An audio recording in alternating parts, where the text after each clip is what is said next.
Je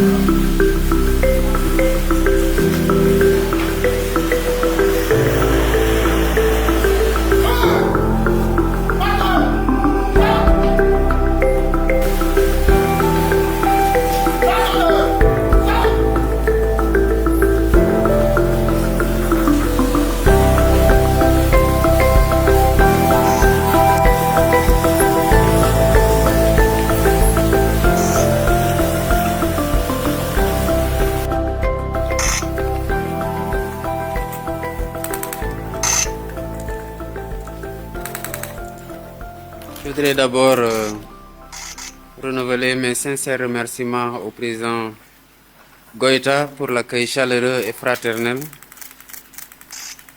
Comme il est de tradition, nous avons été accueillis dans la pure tradition de la Diatigua malienne.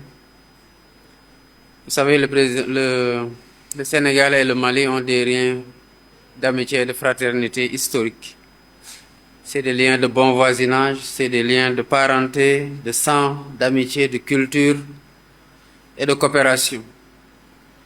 Et ces liens conjugués à la géographie et à notre histoire commune sont à la base de la particularité de la relation exemplaire que nos deux pays entretiennent.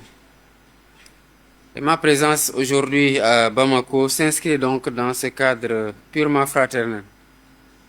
Je suis venu lui rendre une visite de courtoisie et lui renouveler à lui et à son gouvernement, mais aussi au peuple malien frère, nos condoléances émues à la suite des dernières attaques tragiques qui ont coûté la vie à plusieurs soldats. Nous nous inclinons devant leur mémoire et prions pour le repos de leur âme. J'ai aussi exprimé au président Goïta la condamnation sans réserve du Sénégal, avec la plus grande fermeté de ces actes odieux, lâches et barbares qui se multiplient.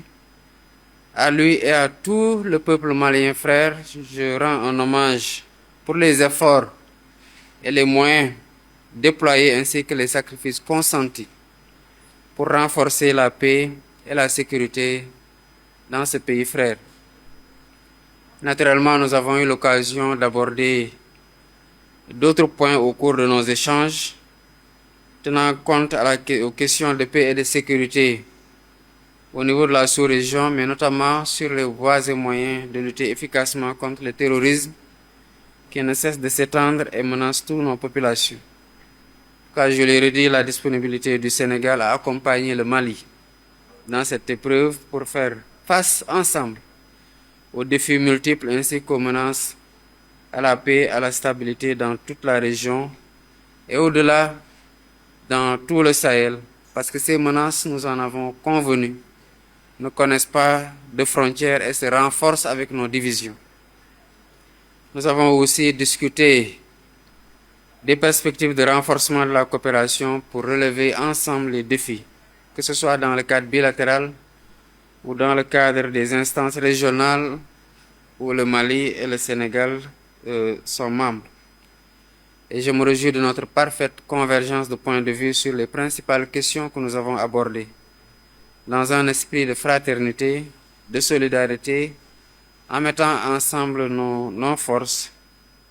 Et j'ai dit au président Goïta qu'il peut compter sur le soutien indéfectible du Sénégal. Et je lui ai réaffirmé notre présence et notre engagement aux côtés du Mali, ainsi que tous les autres pays, pour relever ensemble les défis communs. Nous avons aussi évoqué la situation dans le cadre de l'UEMOA comme de l'OMVS, et nous avons convenu de travailler avec les autres homologues d'autres pays frères à la convocation dans les meilleurs délais de sommet au niveau des chefs d'État pour redynamiser la coopération monétaire et économique, mais aussi dans la gestion de la ressource hydraulique au niveau de ce fleuve que nous avons en partage.